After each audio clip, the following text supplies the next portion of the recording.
Right now, the county has 2,054 confirmed cases.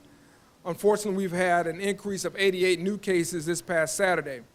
But we know that everyday brave professionals on the front lines are helping people infected with the COVID-19 virus, often placing their own health at risk while on the job. The pandemic produced a global demand for medical supplies, test kits, and personal protective equipment, or commonly known as PPEs. The old adage is necessity is the mother of invention. A special team of diverse groups and organizations was formed to mass produce here in the United States high-quality medical supplies that could address the needs of American communities.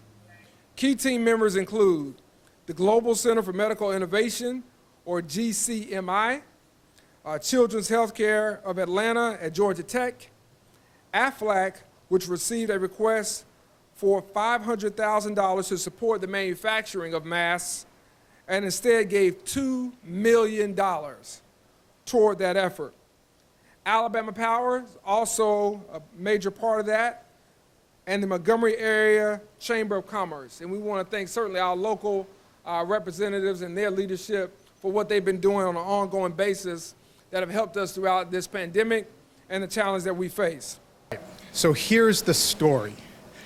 What you'll really come to understand is we are really just a small community and a small world. And so Dr. Mary Karst, who works at Baptist, talked to her husband Keith because at Baptist they were looking to try and solve the PPE problem.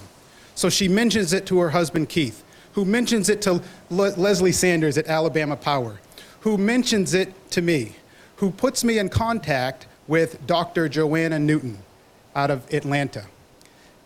I then get in contact with a gentleman by the name of Jonathan Morris for GCMI. I talked to Jonathan and he says, hey, we're trying to take this problem on. You really need to talk to Dr. Newton. So I called Dr. Newton. She says, this is great. Love to have you on the team. There are about 100 of us around the country from all different states, NASA, Harvard, MTI. All these folks are trying to figure out how we can solve the PPE shortfall. How can we manufacture this in the United States and not be dependent on China? So they put together a team of folks from academia, from federal government, and from industry, and they just started getting after it. And so they manufactured these plastic face masks. So when it came time for distribution, I called Joanne and I said, hey, we're ready to accept the mask and pay for the masks. She goes, you know, you need to talk to Sherry. And Sherry is Sherry Ferrugia, who is the Chief Operating and Strategy Officer for Children's Healthcare of Atlanta.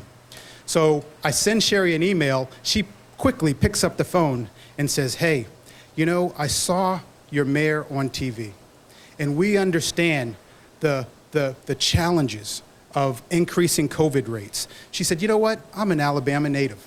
I'm from Evergreen. We'll donate 10,000 masks to your cause. I said, deal done. We'll accept those 10,000 masks, and thank you very much. And so this is in partnership with AFLAC and all the work that they're doing to address the PPE shortage across the country. And so that's how we got here.